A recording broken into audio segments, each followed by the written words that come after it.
Okay, so this is how you can make a paw print with colored clay kind of marbled in, which I usually would do to match the collar or the color of fur or a special color for the family.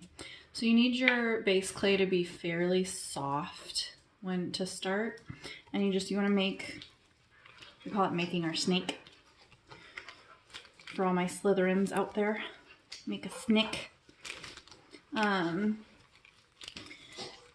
then you're gonna make basically make a really sad looking hot dog bun out of your snake.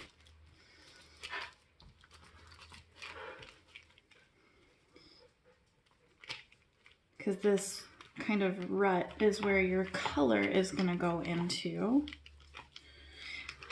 And one of the biggest mistakes that I made when I first started doing this was that I used way too much color. And if you put too much colored clay in, you lose the definition of the paw print and it doesn't shadow as well. So it's a little bit of a fine art. It does take a little practice. So they come in, they come in these 2-ounce cat problems.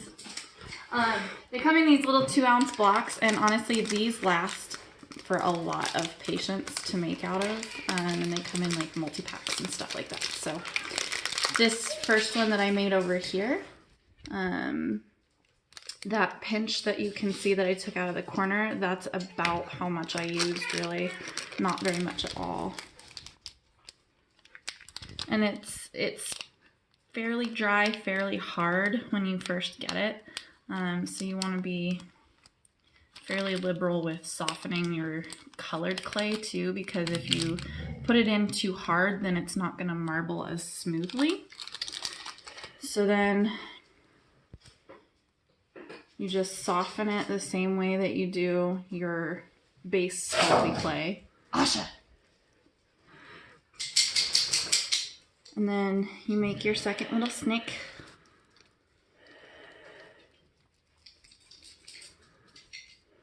And you can make these fairly thin, or you can, sometimes I'll make parts of it thicker than others because it helps the marbled appearance. And then you stick it in there, just like that, and cover it up like Indiana Jones in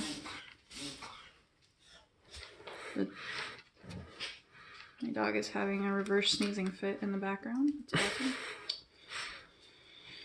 And then you start twisting it. So the twist kind of helps to move that groove. Literally never said it that way before. That helps to move that groove of the colored clay in. So you start by twisting it like that, and then once you get it to where it's kind of maybe gonna break in the middle, you can just bend it in half, kind of smush it back together, and twist it some more. You can go the opposite direction, same direction, doesn't really matter. All you're doing here is you're just mixing it together so that you get an irregular swirled appearance.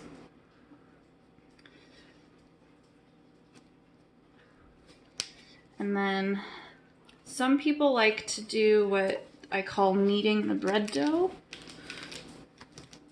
where you do it this way to kind of get it marbled through. That takes a counter that's not quite this high. I like doing the taffy pull too, if you've got higher counters, where you just gently pull it and twist it, and you can see that green color starting to come through.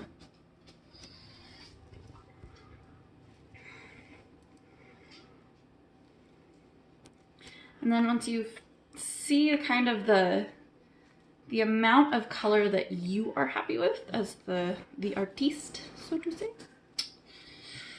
you'd make a ball.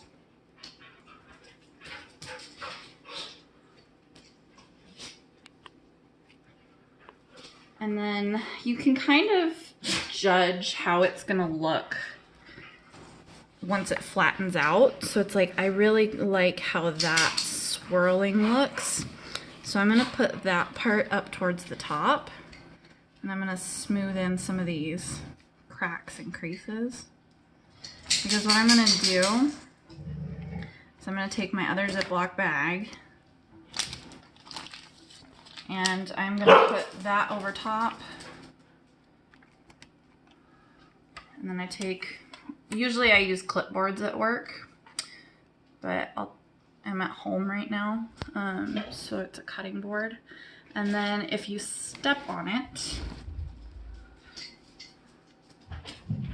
be very careful doing this. If you use a clipboard, try to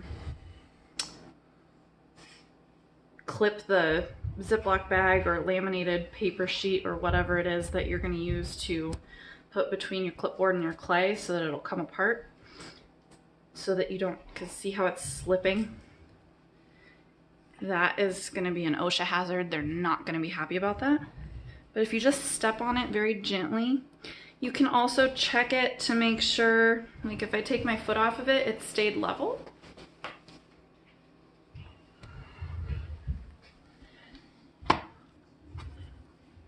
And so it's not quite big enough yet, so I'll just step on it again and flatten it out here in a second.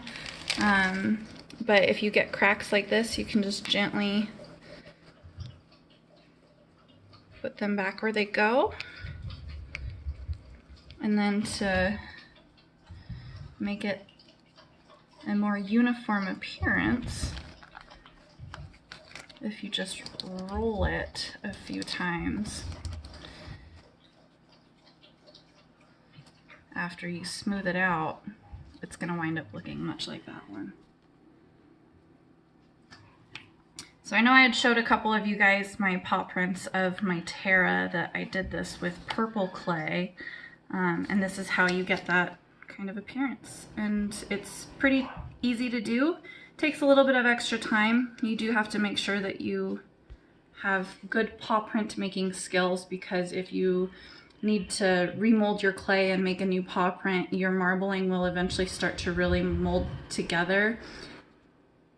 But if you have that happen, you can always just continue mixing it really well until you just have a light green clay or a lighter color of whatever you're using. So it's not the end of the world if you mess it up and you need to reuse it. It's not like you've got to throw away all this clay. So, all right, I hope that helps you guys if you are interested in it. If you have any questions, just shoot us a message.